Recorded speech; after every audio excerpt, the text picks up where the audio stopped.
तो गोरीलाल ऐसे ठाकुर जी हैं। महाराज जी, पूज्य श्री गोरीलाल कुंज वाले महाराज जी से सुनी हुई चर्चा है।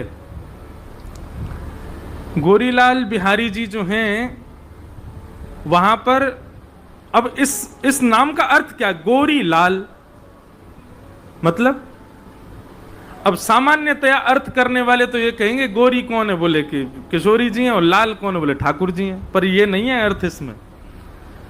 गोरी लाल बोले लाल जी जहां गोरी बन के बैठे हैं, मतलब जहां किशोरी जी के रूप में बैठे हैं, वो गोरी लाल।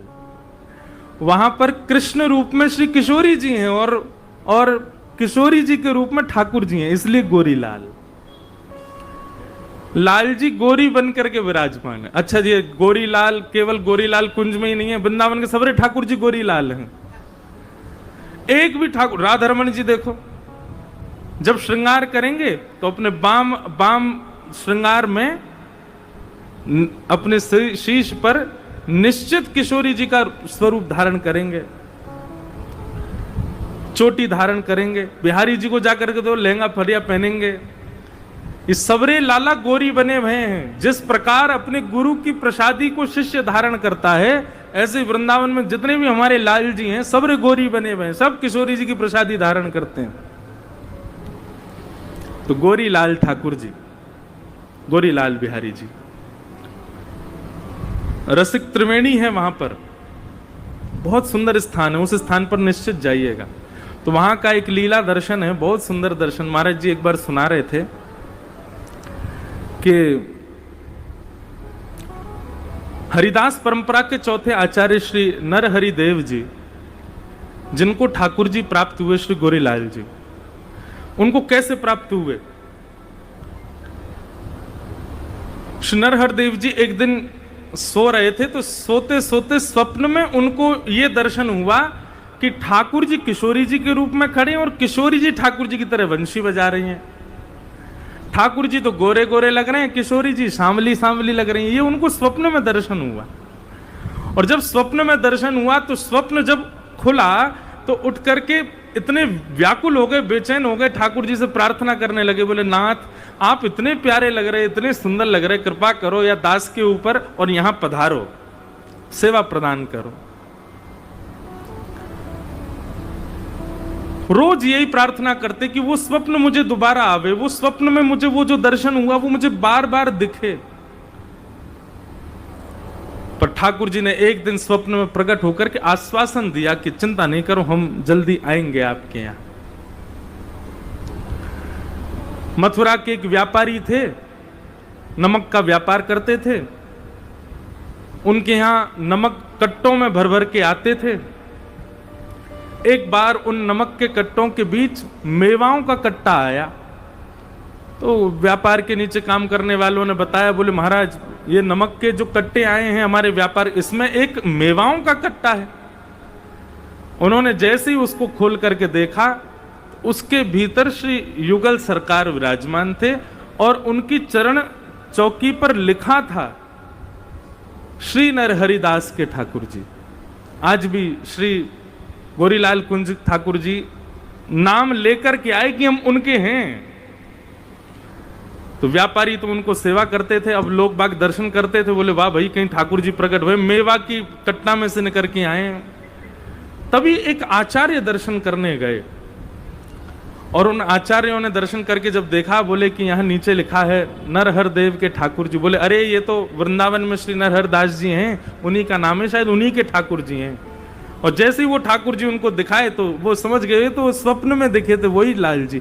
इस प्रकार ठाकुर जी अपने आप कृपा करके उनके यहां पधारे।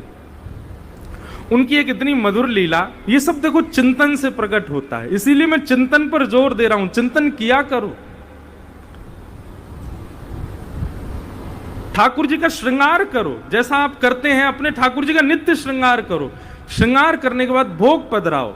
भोग पधराने के बाद फिर जितनी देर ठाकुर जी भोग लगा रहे उतनी देर क्या करोगे?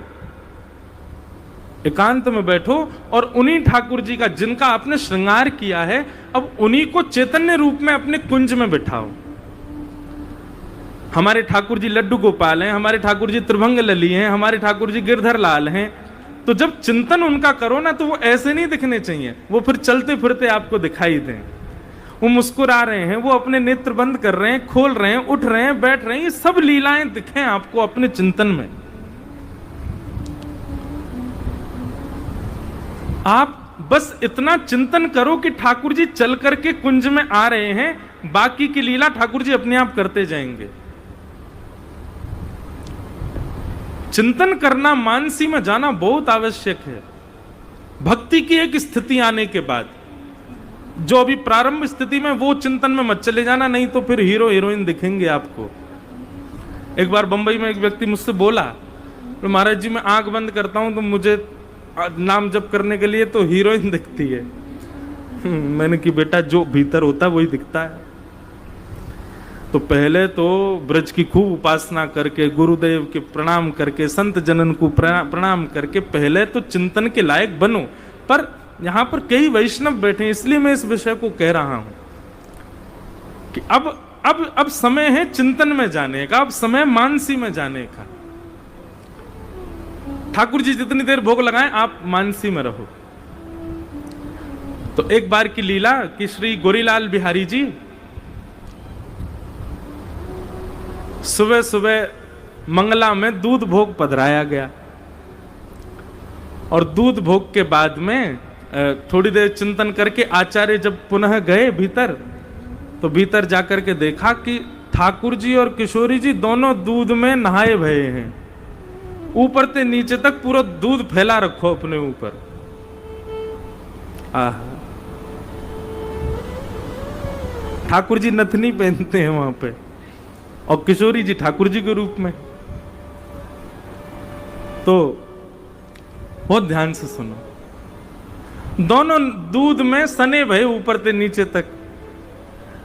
आचार्य चरण ने प्रणाम किया, बोले जय जय, जे कहा लीला करके आयो हैं, दूध पीवे की जगह नहा लिए सवेरे सवेरे।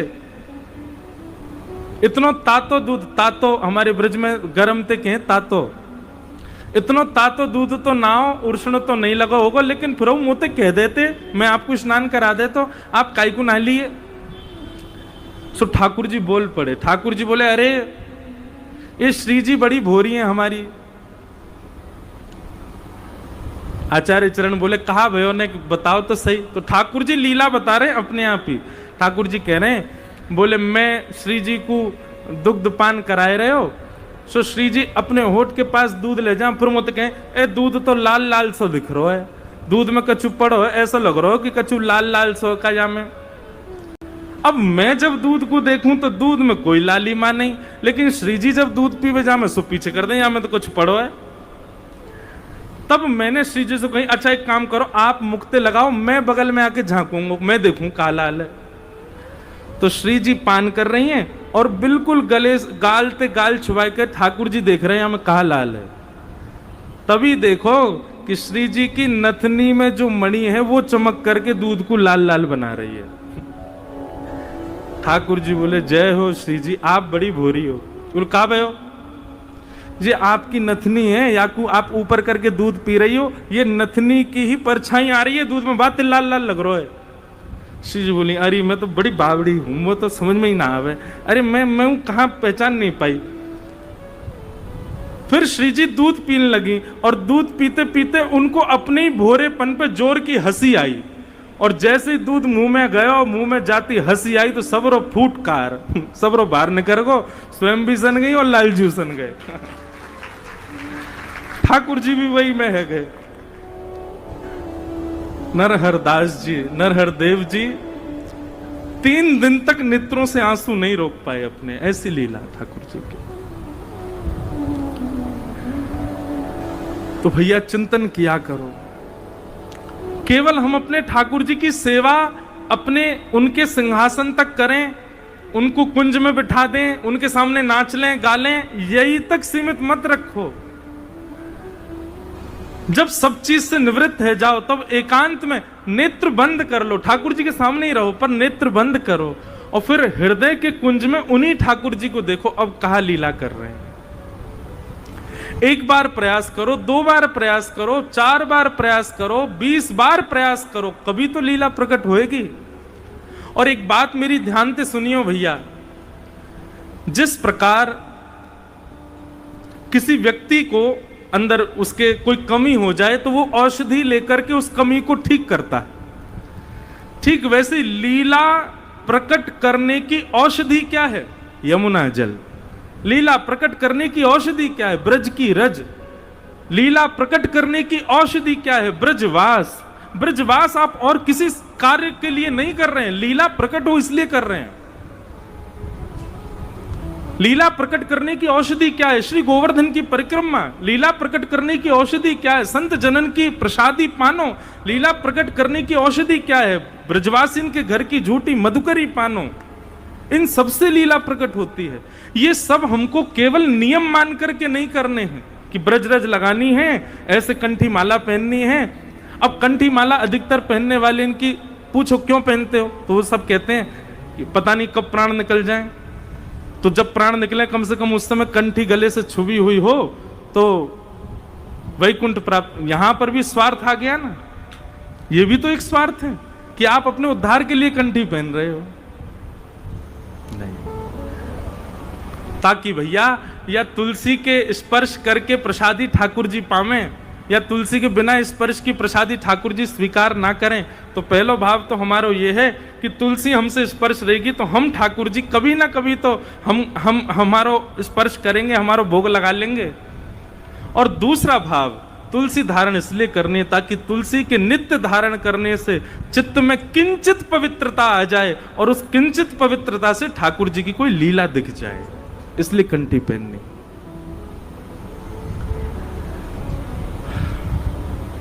चिंतन नित्य करो। हमारी किशोरी जी बड़ी भोरी हैं, एक पद में गायो करूं कभी कभी कथा में, कैसी भोरी हैं हमारी लाडली जू।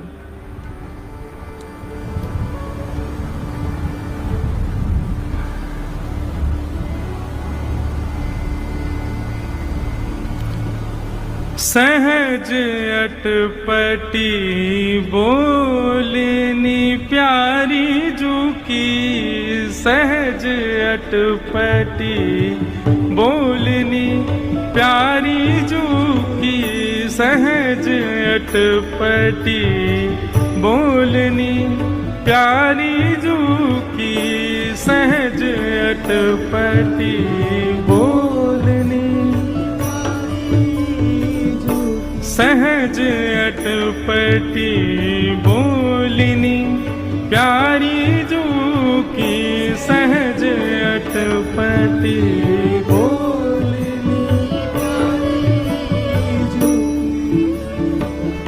हो पिय तुम उर्वस कौन तिय, हो पिय तुम उर्वशी कौन तिय, पहरे नील निचोरनी प्यारी जू की, सहज अटपटी बोले प्यारी जू की, सहज अटपटी बोलनी प्यारी जू की, सहज अटपटी बोलनी। हमारी किशोरी जी कितनी भोरी है। सब लोग इधर देखो, यहां देखो, कहां देख रहे हो? या तो आंख बंद रखो या मुंह को देखो, और दूसरी कहीं जगह आपको देखना नहीं है। सहज अटपटी बोलनी प्यारी जू की। अटपटी मतलब गुस्सा कर रही है किशोरी जी। अच्छा, किशोरी जी पे गुस्सा करवो ना आवे, जैसे जाकू जो काम नहीं आवे वो उल्टो सीधो करे, ऐसे ही किशोरी जी है। जब लाल जी पे गुस्सा करें तो गुस्सा करती करती बोलेंगे अच्छा आओ यहाँ पे बैठ जाओ, तो पसीना काहे को आ रहे हैं? ललता के गुस्सा कर रही हो कि पसीना साफ कर रही हो? गुस्सा में हो, काहे को पसीना न पहुंच रही हो? अच्छा पसीना ना पहुंचने वरना ठीक है दोबारा लगाए दो। किशोरी जी पे आवे ना है गुस्सा कर वो, इसीलिए अटपटी। अटपटी मतलब कभी तो अच्छी भी बोल दें और कभी गुस्सा करवे को केवल प्रयास करें लेकिन आवे ना है उन पे। सहज अटपटी बोलनी। काय बात पे नाराज हैं भैया? बोले आज लाल जी एक नीली नीली मणि पहन करके आए हैं, और वह नीली मणि को देख करके किशोरी जी गुस्सा है रही है। हो पिए तुम उर्वशी कौन तिये, लालन ये आज आपने अपने हृदय में कौन सी गोपी के चित्र से अंकित मणि की माला पहनी है? किशोरी जी कह रही है या मणि में एक गोपी को चित्र बनो भयो जो तुमने गले में पहन रखी का है, कौन सी गोपी है ये? ठाकुर जी ने अच्छा जे बोले हाँ। अब किशोरी जी गुस्सा कर रही हैं और कहा कह रही हैं देखो तो सही कैसी गोपी है ये। हम हूते गुण रूप सुंदर, हम हूते गुण रूप गुण सुंदर, हम हूते गुण रूप सुंदर, हम हूते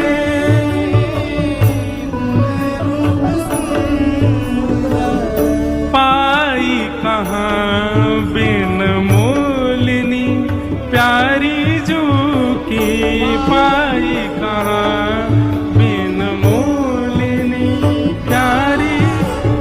किशोरी जी कह रही हैं ये देखो तो सही गोपी हम तो ज्यादा सुंदर लग रही है, इतने सुंदर रूप और गुण तो मेरे उनाए जितने या गोपी के लग रहे हैं जो आपने पहन रखी का है।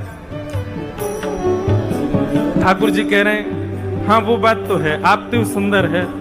तो अब किशोरी जी गुस्सा में कह रही हैं कहां से मिल गई है बिना मोल की आपको है, आप में ऐसा गुण तो है ना कि आपसे कोई प्रेम कर ले, ये कहां जबरदस्त जरूर फंसाई होगी कैसे करके, कहां से मिल गई आपको? ठाकुर जी बोले अच्छा श्री जी ने बताओ तो सही और कैसी लग रही है ये? तब किशोरी जी कह रही हैं बड़े बड़े नैन अरुण कजरा रे, बड़े बड़े नैन। अब देखो अगर कोई आप पे गुस्सा है और जा बात पे गुस्सा है तुम वही बात को बात पूछो वो बोलेगा? किशोरी जी बोल रही हैं क्योंकि गुस्सा करो आवे ही ना है। ठाकुर जी कह रहे हैं अच्छा नहीं बताइए और कैसी लग रही है ये? बोले हाँ देखो तो बड़े बड़े नैन अरुण कजरा रे, बड़े बड़े नैन। हाँ बिथुरी अलक कपोलिनी प्यारी जो की, बिथुरी अलक कपोलिनी प्यारी जो सहज अटपटी बोलिनी प्यारी जो की, सहज अटपटी। किशोरी जी बड़ाई कर रही आहा या के नेत्र तो देखो कैसे बड़े बड़े नेत्र, उनमें काजल लगा रखे हैं और ऐसे कई सारे केश घुंघराले है करके कपोलन पे आ रहे हैं, कैसी प्यारी लग रही है। ललिता जी कह रही हैं किशोरी जी नाराज हो आप, नहीं गुस्सा कर लियो, कहा तुम वाको वर्णन कर रही हो? तब किशोरी जी कह रही हाँ हाँ गुस्सा करूं। उमगी उमगी सनमुख आवत, उमगी उमगी के सनमुख आवत, उमगी उमगी के सनमुख आवत,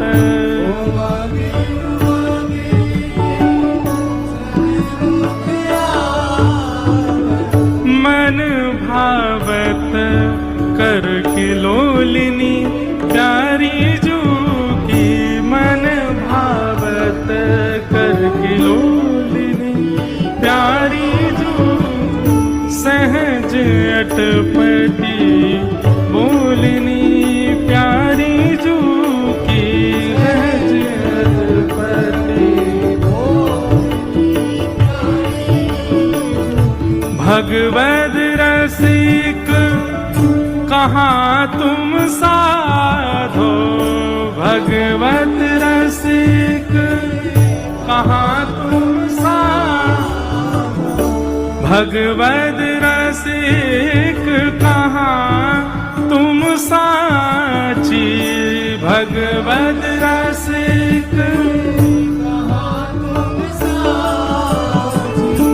नाही करो अनमोलिनी, प्यारी जो की नाही करो अनमोलिनी, प्यारी जो सहज अटपटी बोलिनी, प्यारी जो की सहज अटपटी। किशोरी जी वाक्य रूप को वर्णन कर रही है। उमग उमग सन्मुख आवत, देखो कैसी मैं जो जो या को पास करूं त्यों तो वो मेरे पास आवे। और करत किलोलनी, मन भावत करन किलोलनी, लेकिन कैसी हो या कि किलोल या कि लीलान को देख करके मेरो मन यहाँ पे आ रहा है। ठाकुर जी खूब जोर जोर से हंस रहे हैं। किशोरी जी कह रही आप हंस क्यों रहे हो, सांची बताओ हंस काहे क्यों रहे हो। हे श्यामाजू, आज मैं यहाँ छवि को देख करके बली बली जा रहा हूं कि जिनके रूप को वर्णन ललिता, विशाखा और स्वयं श्याम सुंदर करें, आज अपने ही रूप को वर्णन अपने मुख से ही कर रही हैं। हे श्यामाजू, ये मणि में दिखे वाली गोपी कोई और नहीं है, आपको अपना प्रतिबिंब ही दिख रहा है। कई मणि हो में, उन मणि में शीशा के भांति अपनो ही चेहरा दिखाई दे।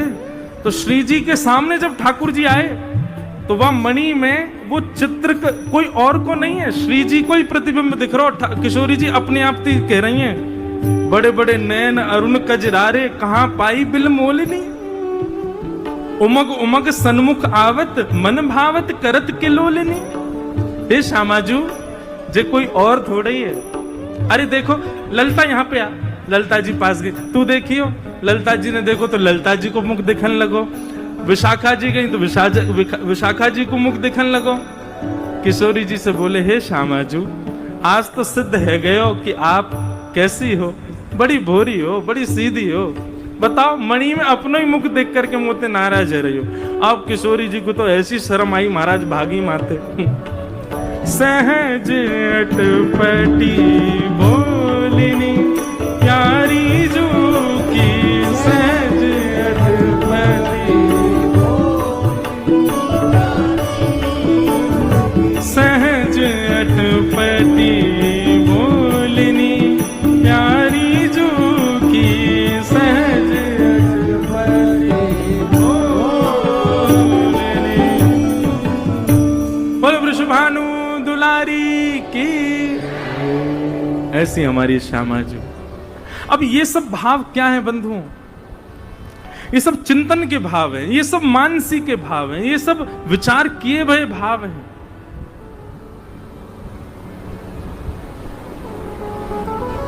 तो चिंतन प्रारंभ करो। ये जितने संशय आपके चित्त में प्रकट होते हैं ना, इस प्रश्न का क्या उत्तर होगा, इसका क्या उत्तर होगा, ये सब आपको स्वयं प्राप्त होंगे। वृंदावन में, ब्रजमंडल में जो भी सुंदर दृश्य दिखता है उसको नेत्रों में भर लिया करो, और नेत्रों में भर करके अपने हृदय की कुंज में उसको विराजमान कर लिया करो। कहीं के गिरिराज जी को कोई स्थान प्रिय लगो, वाकु चित्त में विराजमान कर लो। यमुना जी को कोई पुलिन प्रिय लगो, वाकु चित्त में विराजमान कर लो।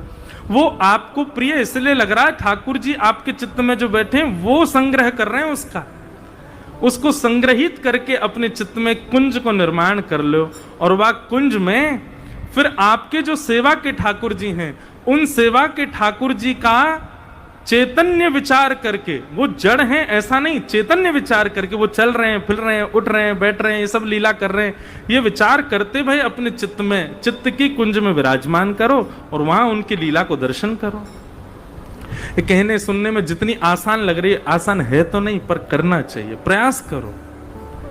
ब्रज यदि प्राप्त हो रहा है तो खाली मत बैठे रहो यहाँ पे, अब या भाव में प्रवेश करो, चिंतन में जाओ, लीला में जाओ, भाव में जाओ। और उसकी पुष्टि कैसे होगी? तो सत्संग में आओ, कथा में आओ, वैष्णव जनन के पास जाओ, उनके बीच की चर्चा श्रवण करो, उससे ये कार्य और सिद्ध होगा। श्री हरिराम व्यास जी का चरित्र आता है कि जुगल किशोर जी को पगड़ी पहना रहे थे, पाग सिर पर, और पगड़ी पहनाते पहनाते उनको किशोरी जी की कोई लीला स्मृति में आ गई, और ऐसी लीला स्मृति में आई कि ठाकुर जी किशोरी जी को श्रम दे रहे हैं, मतलब किशोरी जी को परेशान कर रहे हैं ठाकुर जी। तो जुगल किशोर जी की पगड़ी बांधते बांधते आधी छोड़ दी। लाला परेशान करे सी जी को, आज ऐसे ही खड़ो रहे, मैं तो ना कर रहा हूं श्रृंगार, और ऐसे ही छोड़ के चले गए, जाके बाहर बैठ गए। कोई दर्शनार्थी आए, दर्शन करके और गए, और हरिराम व्यास जी से बोले, व्यास जी आज तो कैसी सुंदर पाग धारण कराई है आपने, हैं लाल जी को। व्यास जी बोले, व्यंग कसरो दीख है, आज तो मैंने पाग ही ना धराई, आज तो मैंने आधी अधूरी पाग छोड़ दी। बोले, अरे मैं तो रोज दर्शन कर भी आऊं, मैंने आज जैसी पाग ना देखी। व्यास जी बोले, तू बात बना रहा हो, ऐसी कोई बात ना। ना व्यास जी, आज तो बहुत ही सुंदर पाग है, वहां पे ऐसे सुंदर मोती माल टंग रही है, ऐसी सुंदर सिरपेच लगाए हो है, वहां पे ऐसा मोर पीछ धारण करो, आहा आज तो जुगल किशोर जी की नजर उतारते उतारते थग्गों में ऐसे सुंदर लग रहे हैं। हरिराम व्यास जी बोले, व्यंग ही मार रो दिखे, मैंने तो श्रृंगार किया ही ना आज पूरा। लेकिन वो जब चलो गयो तो फिर हरिराम व्यास जी बोले, देखूं तो सही एक बार, और भीतर जाकर के देखे तो महाराज वो तो पाग अधूरी छोड़ के चले गए, पर यहां ठाकुर जी ने खूब सुंदर पाग, खूब सुंदर श्रृंगार, खूब सुंदर ऐसा भारी मुकुट धारण किया है। देखते ही संशय नहीं आया मन में कि किसने किया होगा, देखते ही नेत्र बंद हो गए और हरिराम व्यास जी के चित्त में छवि प्रकट हो गई कि ठाकुर जी के अधूरे श्रृंगार में छोड़ के गयो। कायकू, क्योंकि आज श्री जी के मन में आ रही मैं श्रृंगार करूं लाल जी को, या मारे मेरे चित्त में ऐसा भाव प्रकट कर दियो कि तुम तो अधूरा ही छोड़ के जाओ। ऐसा मेरे चित्त में भाव प्रकट कर दियो कि लाल जी मुझको श्रमित कर रहे हैं और वहां से मुझको क्रोध आया और मैं तो चलो गयो, श्री जी ने आकर के आज ठाकुर जी की पाग बांधी है। ये वृंदावन है भैया, ये ब्रजमंडल है, यहां प्रत्यक्षानुभूति नहीं होती है, यहां तो हृदयानुभूति होती है। और हृदयानुभूति आज वृंदावन में कोई नहीं कर रहा है। सब लोग प्रत्यक्ष दर्शन की भीड़ में भाग रहे हैं। कम से कम एक जगह से ही पहल शुरू हो जाए, हमारी कथांति शुरू हो, आप लोग भी प्रारंभ करो। अब प्रत्यक्षानुभूति के साथ साथ अब हृदयानुभूति करो। गिरिराज जी की तलेटी में जाओ, कुंज में ठाकुर जी क्या लीला कर रहे हैं वहां को चिंतन करो, ये कथाएं आदि सुनकर के और सुंदर सुदृढ़ करो अपने हृदय के भाव को।